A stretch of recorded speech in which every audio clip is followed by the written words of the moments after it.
Ever hear the old saying, if you have nothing nice to say, say nothing at all? Well, you can do that, but it only goes so far.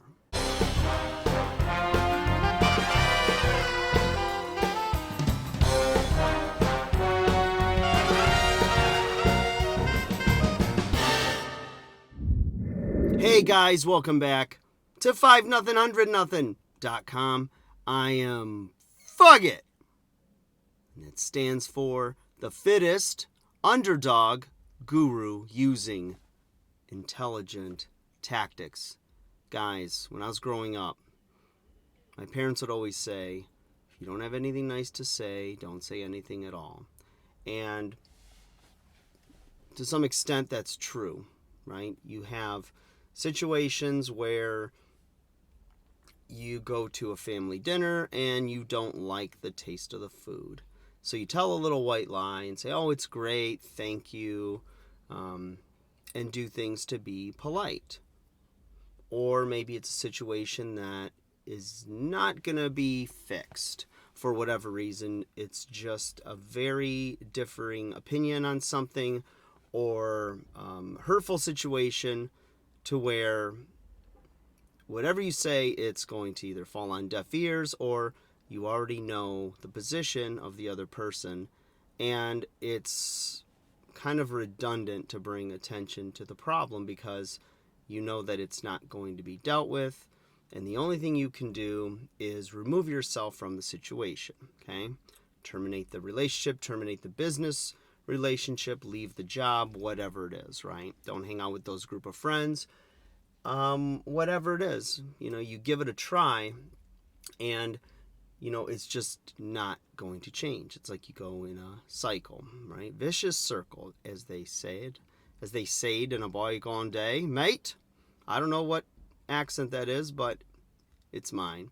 So, you've got to take it into consideration based on the situation that you're in and all of the moving parts with it, all the qualifications of it, because it's always very personal, very specific. But there comes a point in time when either you don't realize that you're going to explode or you're going to say something, but it's like it needs to be said.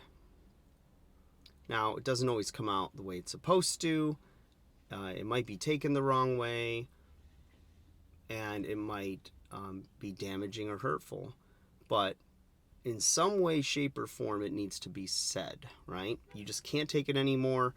It's the pressure release that's needed, because if you hold it in any longer, it starts to manifest in depression or anger or resentment, and you just can't do that, right? You've got to come to a place, assuming that you've got good emotional control, emotional intelligence, you've worked on your patience, kindness, and gentleness.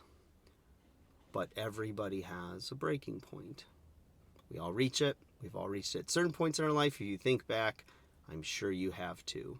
And you try to rein it back in, be reasonable, but those moments just happen, right? And then it's like a fork in the road, and you've got to make decisions that will have long-lasting consequences or implications. So it's always best to give it careful thought whenever you're in a situation that is going to become emotional or hyper. You might become irrational. It happens. There's a reason human beings have all of these different emotions in us, right? They all have a time to be utilized. They have a time to be brought out because they help us navigate through life and to communicate with other people. So when you do that, you just realize that not everything is going to be easily solvable, fixable, but it takes a little patience.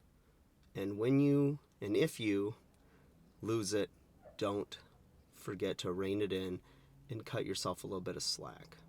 Just don't let it be a habit. Don't be the easily triggered. Like, share, subscribe.